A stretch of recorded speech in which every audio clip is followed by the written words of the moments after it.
To gaze upon a glintstone is to hold a fallen star, a shard of cosmic night cradled in the palm of your hand. To many, it is merely a tool, a source of power to be wielded. There is a whisper in the heart of knowledge, a siren song that calls to the ambitious from the edge of understanding. I feel this pull in every corner of From Software's worlds, the seductive promise of power that lies just beyond the veil of sanity. In the Academy of Raya Lucaria, this whisper becomes a roar, a cosmic hum emanating from the primeval current. It is a story I have seen play out time and again, the tale of a brilliant mind reaching for the stars, only to find that the stars are a fire that consumes. And to me, no story captures this beautiful, terrible ambition better than that of Sorceress Sellen, the Graven Witch, a woman who sought to cradle the cosmos in her mind and was ultimately shattered by its weight. The central purpose of the Academy of Raya Lucaria, as I understand it, is for the sorcerers within its walls to deepen their grasp of glintstone, which they see as the very amber of the cosmos. Every school of thought, every conspectus, works toward this singular goal, though their methods differ. Some, I've noticed, focus their studies on a specific aspect of sorcery, like the stars, while others try to amass as much knowledge of all known sorceries as they can. But I see that the conspectuses have drawn certain lines they refuse to cross.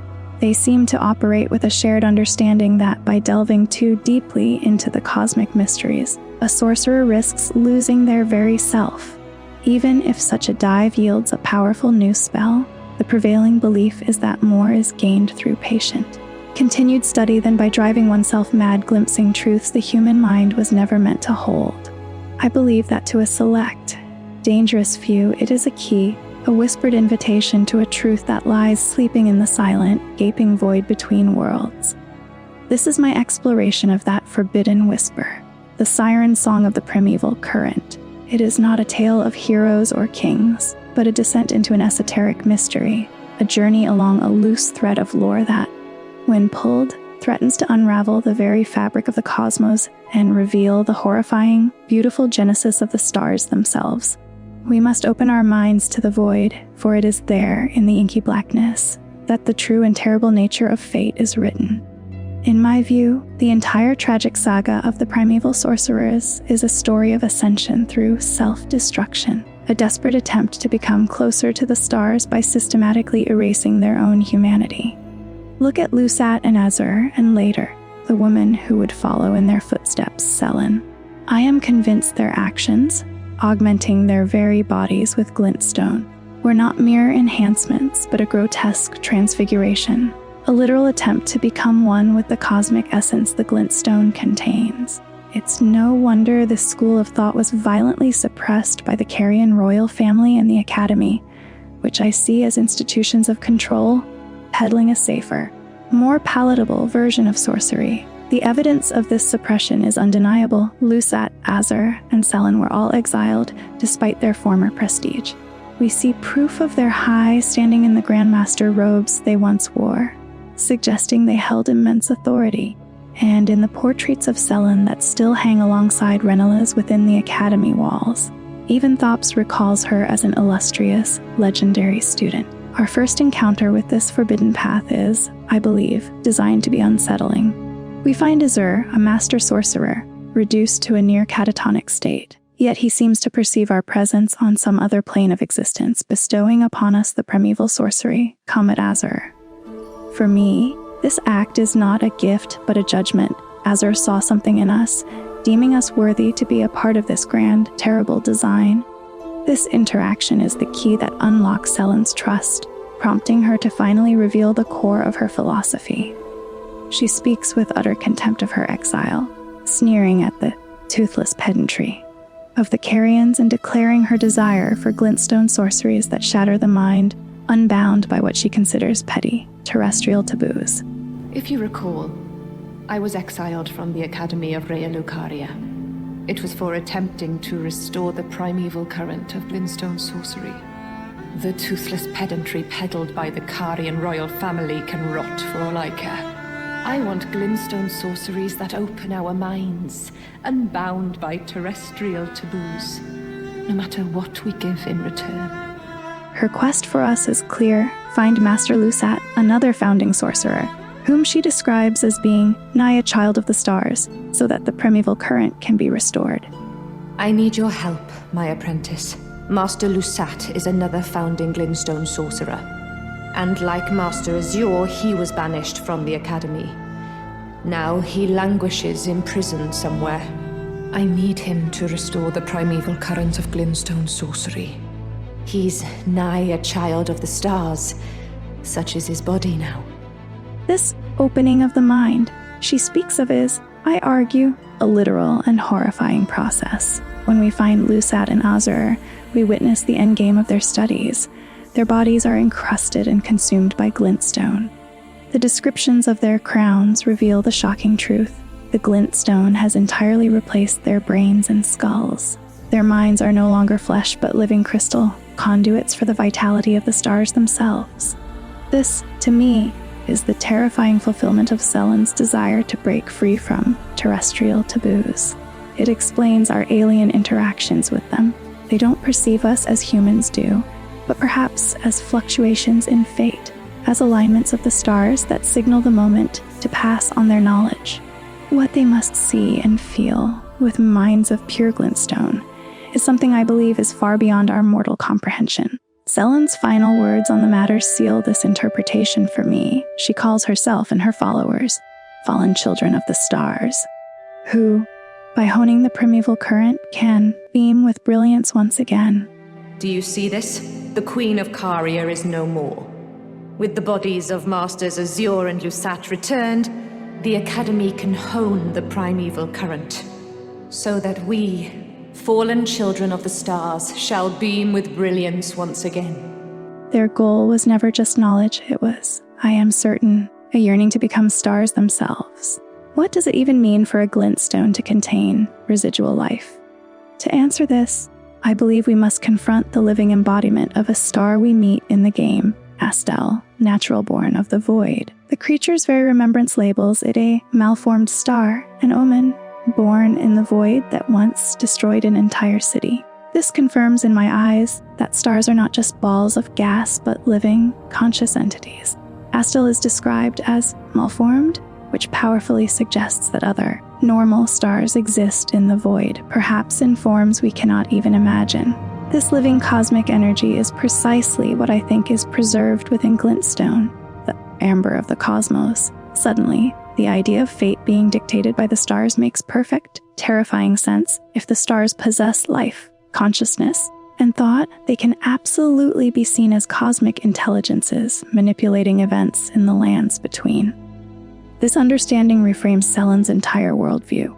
When she dismisses the Carian royals' magic as toothless pedantry, I believe she is railing against their refusal to see the profound truth that glintstone is not merely a tool for magic, but a direct connection to the living thoughts of the stars. Her ultimate aim, and that of all primeval sorcerers, must have been to achieve a similar state of being, to ascend to starhood. I speculate that her deep immersion in these studies had already begun to transform her, granting her extended life, much like handling a radioactive substance warps the body. Her own soul, her primal glintstone, is the ultimate proof of this. The item's description tells us it is her very essence, transferable and immortal. Through her research, I am convinced she transformed her own soul into a unique form of glintstone amber, containing her own residual life just as regular glintstone contains the life of stars. In this, she had already achieved a form of immortality, a chilling prelude to the final, horrifying steps taken by Azur and Lusat, whose bodies became almost entirely living crystal. Sellen's identity as a child of the stars is, in my interpretation, a self-declared abdication of her humanity, a justification for the horrors she would commit. Her title, the Graven Witch, is not a slanderous nickname, but a literal description of her work, a truth that is easy to miss if you are charmed by her role as a teacher. She was known as the Graven Witch. Obsessed by the primeval current, countless sorcerers fell to her hand. The most dangerous mage in the entire history of Raya Lucaria's academy. She was like a husk. Her soul already fled. I suspect Sellen lives on, elsewhere. I'm sure she'll turn up eventually, in another body. A sickening thought. Jerren, the witch hunter, lays the charge bare. He calls her the most dangerous mage in the Academy's history, a monster with countless sorcerers' lives on her hands. The name, Graven, directly connects her to the Graven School and Graven Mass, those hideous, multi-headed abominations we encounter. There is no need for ambiguity here. The Graven School talisman tells us the sickening truth.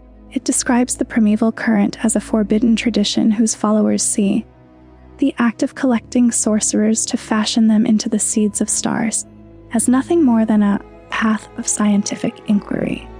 This is the reality of Sellen's work. Horrific human experimentation, fusing sorcerers together into a living mass. To her and her kind who no longer see themselves as human, earthly taboos like morality are meaningless obstacles to their research. The Graven Mass we find in the Academy, the first of its kind, is a testament to this depravity.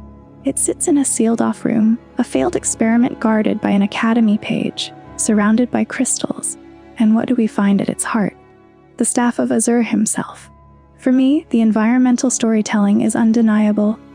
Azur, a founding primeval sorcerer, almost certainly pioneered this grotesque ritual, using his staff to channel glintstone as a power source, an act that I believe led directly to his expulsion.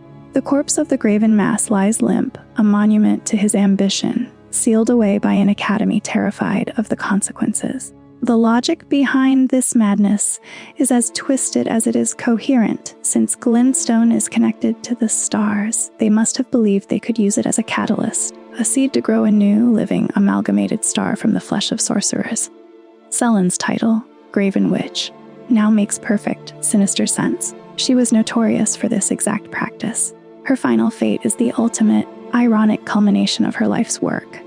After we help her defeat Rennala, she claims the masters Azur and Lusat have been returned to the Academy, allowing the primeval current to be honed so that she and her followers can beam with brilliance once again.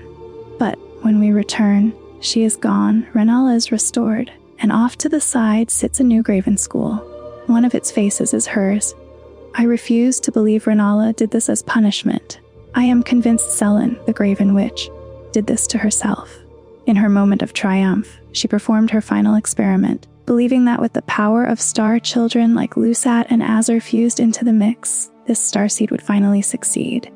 I believe Lusat, Azur, and Sellen are all trapped within that grotesque mass, and her pained final dialogue is the sound of a woman who has finally understood the utter futility of her monstrous ambition. My friend,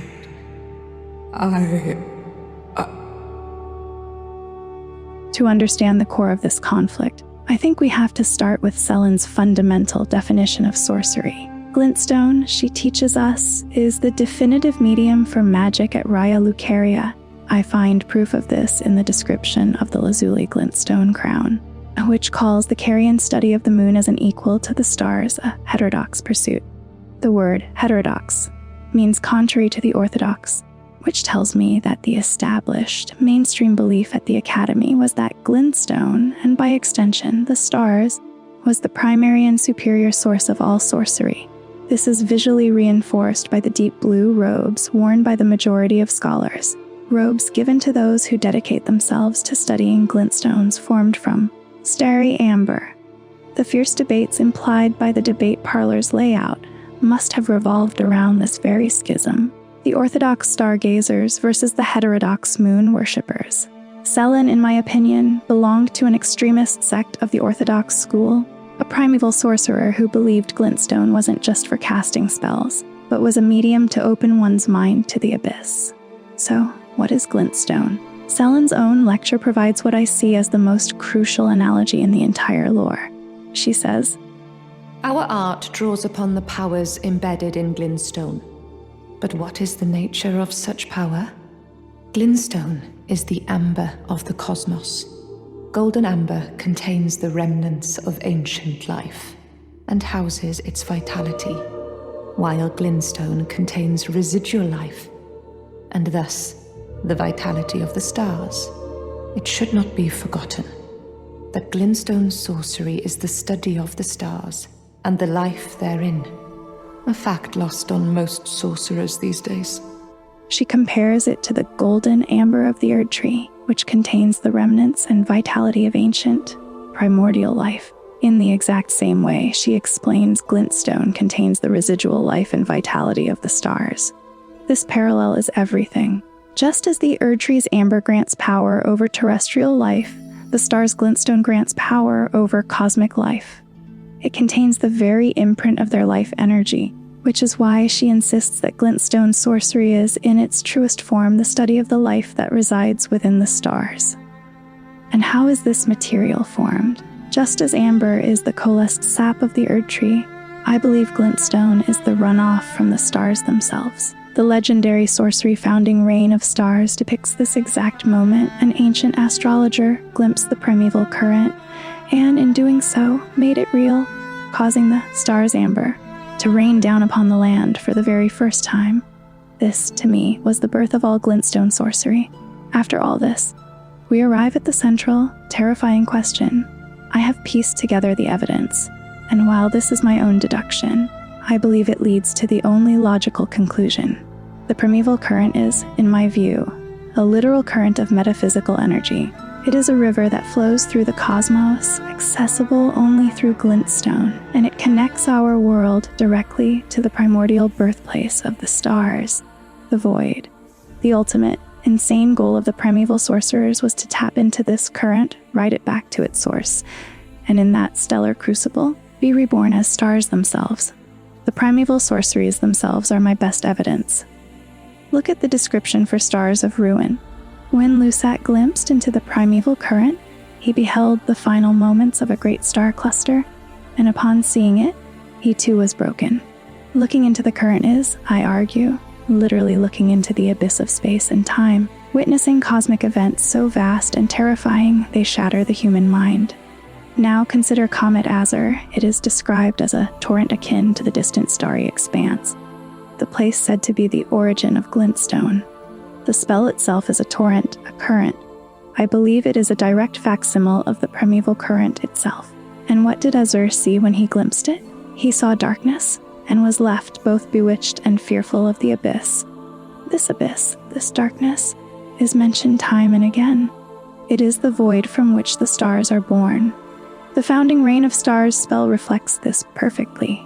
By connecting to the current, the astrologer opened a rift to the abyss, and from that darkness, glintstone fell. The original Japanese text, as translated by others, solidifies this for me, linguistically linking the darkness of this spell to the very same darkness used to describe Estelle, the spawn of darkness. This connection is undeniable. The primeval current is the energy source that taps into the dark, primordial void that birthed Astel and all other stars. Viewed this way, the primeval sorcerers were not simply insane, they were following a path of terrifying cosmic logic. If you can touch the energy that creates stars, surely you can use it to become one.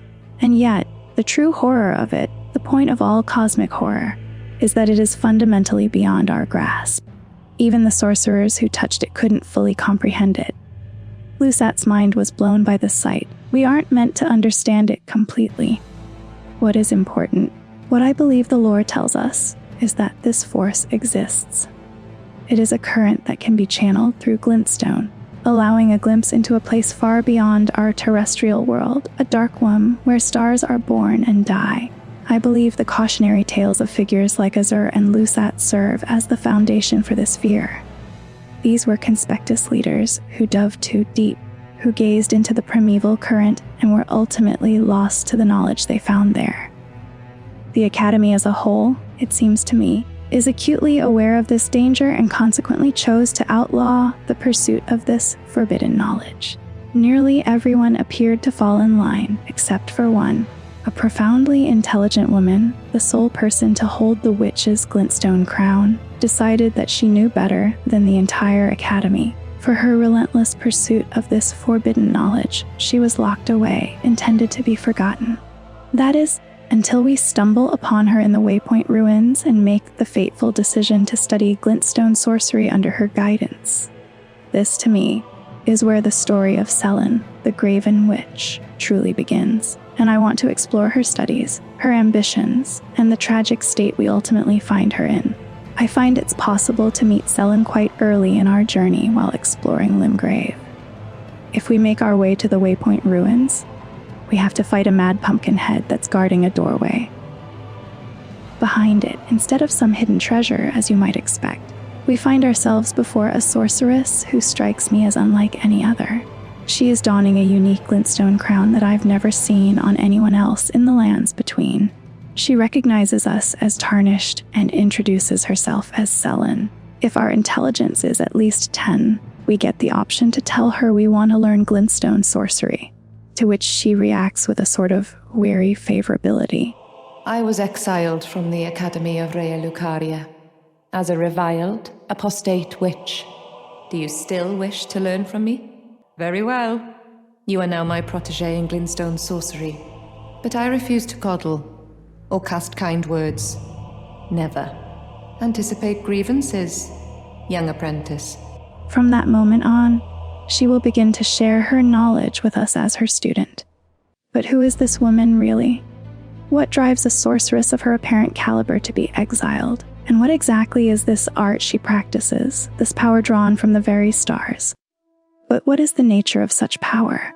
I find it crucial that she emphasizes that glintstone sorcery is the study of the stars and the life within them, a fact she claims is lost on most modern sorcerers. To advance Sellen's questline, I discovered we must find the remains of the primeval sorcerer, Azur, who was the Grand Master of the Carolus Conspectus. Once we locate him, we receive his signature spell, Comet Azur. Upon showing this spell to Sellen, she seems to open up to us significantly more. Ah, then you have seen Master Azur. Master Azur was a founding glintstone sorcerer, and my first teacher. A stern judge of men. But he must have seen something in you. You make us both proud.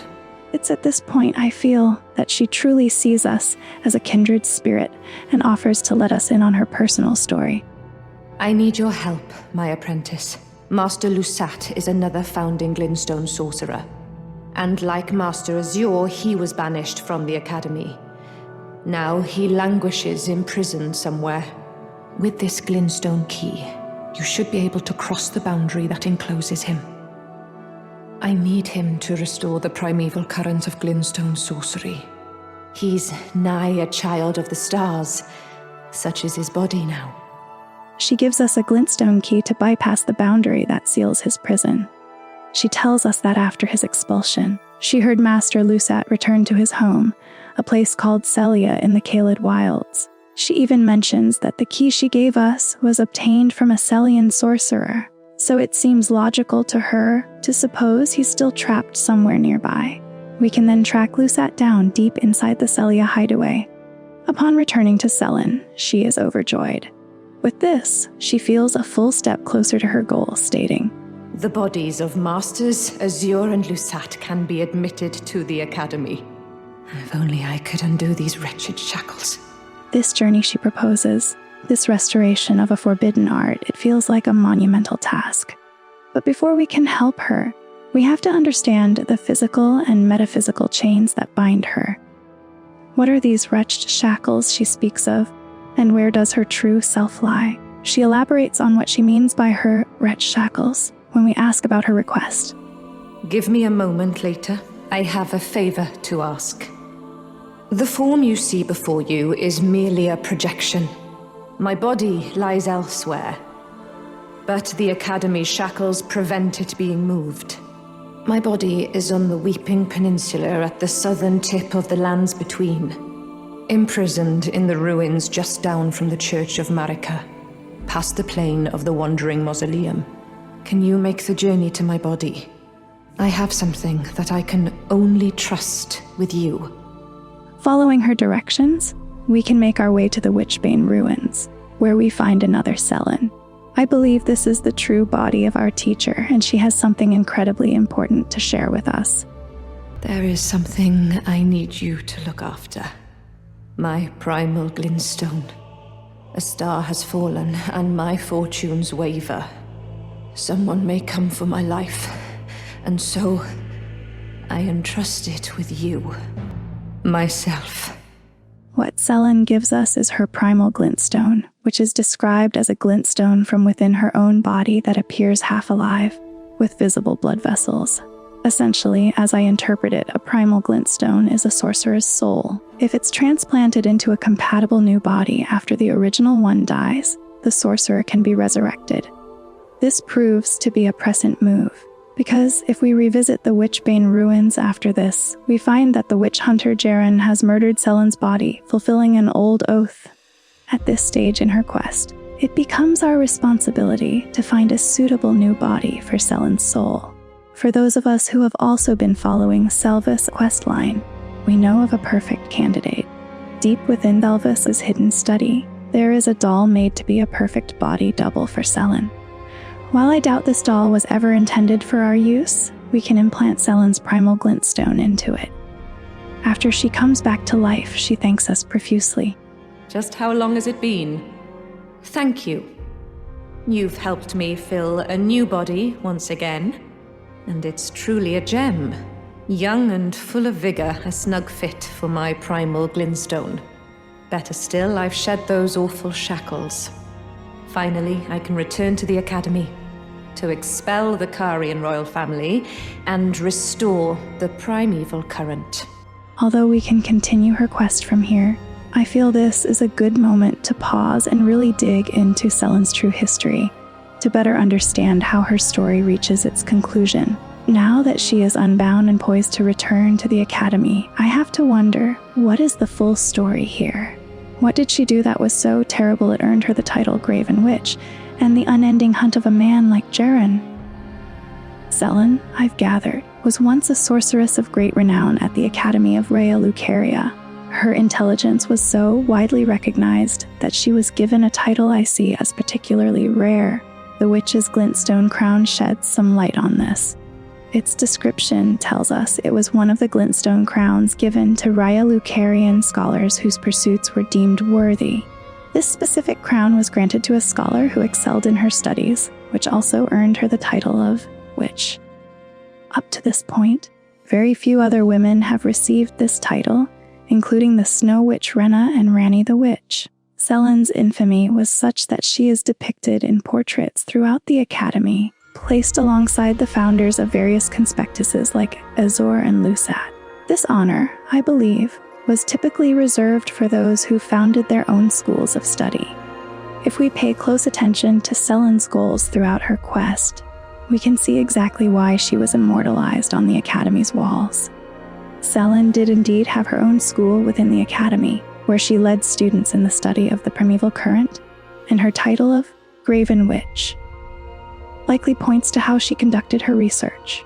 I am convinced that Sellen was the sorceress responsible for the studies that led to the creation of the Graven Mages, those large, horrifying spheres of magical energy we can find in various parts of the world. The Graven Mass and Graven School talismans describe the primeval current as a forbidden tradition of glintstone sorcery. To its followers, the act of collecting sorcerers to fashion them into the seeds of stars is just another path of scientific inquiry.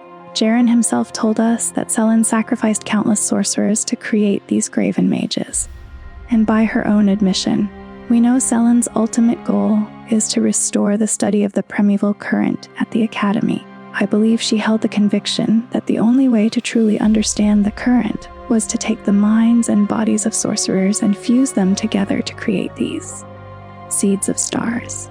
Presumably, the goal was to create a being capable of perceiving the truth of the cosmos without going mad in the process. The question then becomes, why was the study of the current outlawed in the first place? My belief is that Sellen herself is the reason the Carian royal family decided to ban the study of the current among its leaders and students, after she sacrificed the lives and souls of so many of her students in her Graven studies. I suspect Renella and the other conspectus leaders had to step in and put a stop to Sellen's obsession. It makes sense to me that this would be the inciting incident, as I find it unlikely she could have hidden the gruesome truth of her studies especially since her original ideas were what earned her the title of witch. To begin with, this ban would then lead to Azur and Lusat continuing their own research in secret, far from the Academy, where they would eventually perish as a result of their discoveries. With this dark background established, we can continue Sellen's journey. Upon visiting Renala's study, we are faced with a choice. Either join Jerren the witch hunter in his final battle against Sellen, or help Sellen defeat the man who tried to kill her. Should we help Sellen, she will take her place at the head of the Academy. Standing in the spot where Renala once was, Sellen exclaims, "Ah, my apprentice. You've saved my skin once again. Do you see this? The Queen of Caria is no more. My apprentice, will you stay with us, here at the Academy? Oh, I know it's not possible. You have your own calling. To be the next Elden Lord. But do think of me, of your teacher. On the eve of your crowning, you will always be my darling pupil. Rest assured that the entire Academy will swear allegiance to the new monarch, my apprentice. Become Elden Lord. When you become Elden Lord, please illuminate me. Lay bare the secrets of life which course the Elden Ring. Next time, I will be your student." This appears to be a happy ending for Sellen. She has defeated her enemies with our help. Where she once warned us she would never coddle us, she now shows a great fondness for us, pledging her entire academy to our future throne. I would even say she is proud of what we've become now. Sellen is finally free to begin her research again, with all the resources of Raya Lucaria at her disposal. This all feels like a happy ending, a triumphant return for our teacher. But knowing the nature of this world and the forbidden knowledge she seeks, I can't shake a feeling of dread. With all the power of the Academy at her command, how will she actually resume her research into the Primeval current? She did mention that the bodies of Azur and Lusat have been brought back to the Academy to hone the current. And after defeating Jerren, she remarked that he should join the school to reflect on his mistakes. Given that Jerren was known as a powerful knight, not a scholar, I find her phrasing deeply unsettling. The horrifying truth I found is revealed if we visit Renala's study again. Upon returning, Renala is back in her seat in the center of the room. And off to the side there is a new Graven mage, a new school. But this one can speak. With all her knowledge and resources, Sellen has become a Graven Mass herself. While she is capable of speech, she doesn't seem able to articulate anything about her experience. Given what we know of her research, I believe this new Graven mage was created with the bodies of Azur, Lusat, Jerren, and whatever students she had left. This means this mass contains 3 powerful sorcerers, 2 of whom had already glimpsed the current and lost their minds. Perhaps Sellen theorized that by using the bodies of the strongest and most learned men in Glintstone sorcery, and by placing herself at the very center of the mass, she could transcend the failures of her previous attempts and finally gain the knowledge she sought without being destroyed. But in the end, her very first warning to us proved true. One must choose one's masters wisely.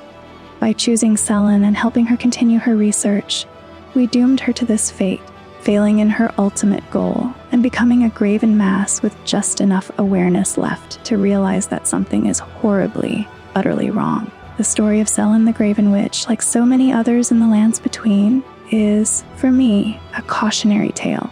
The lesson I take from it is not to let obsession and hubris lead us down a path of self-destruction.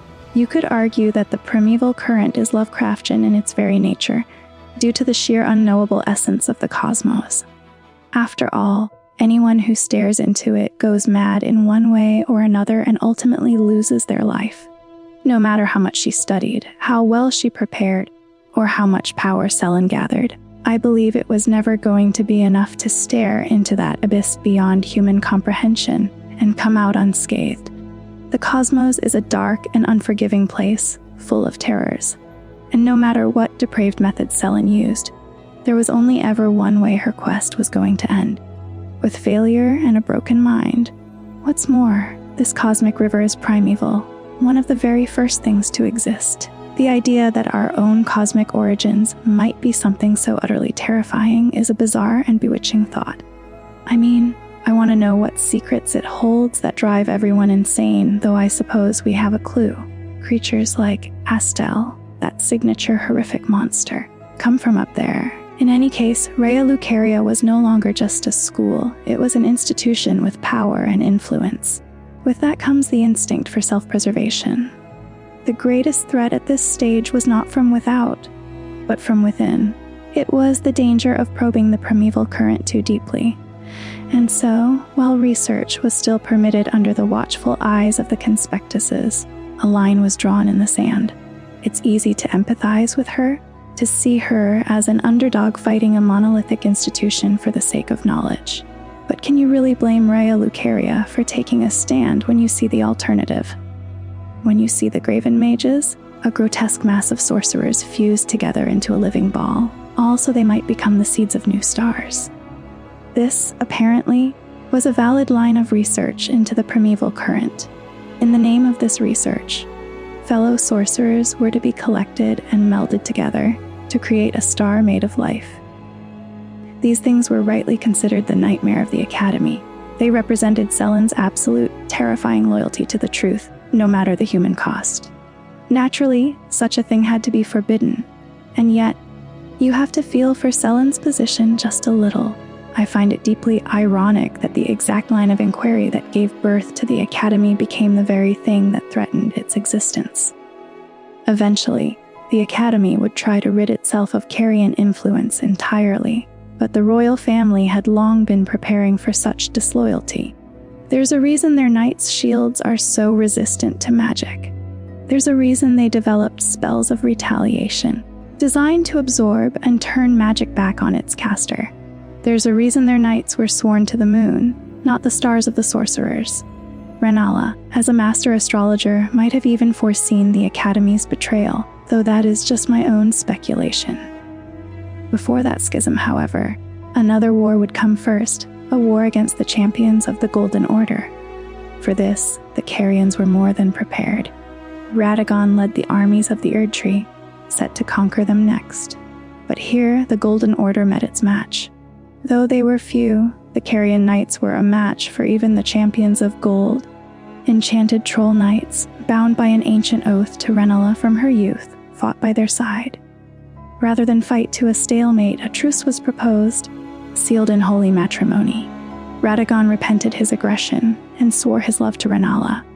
The Erdtree and the moon were joined, and the wounds of war were forgiven.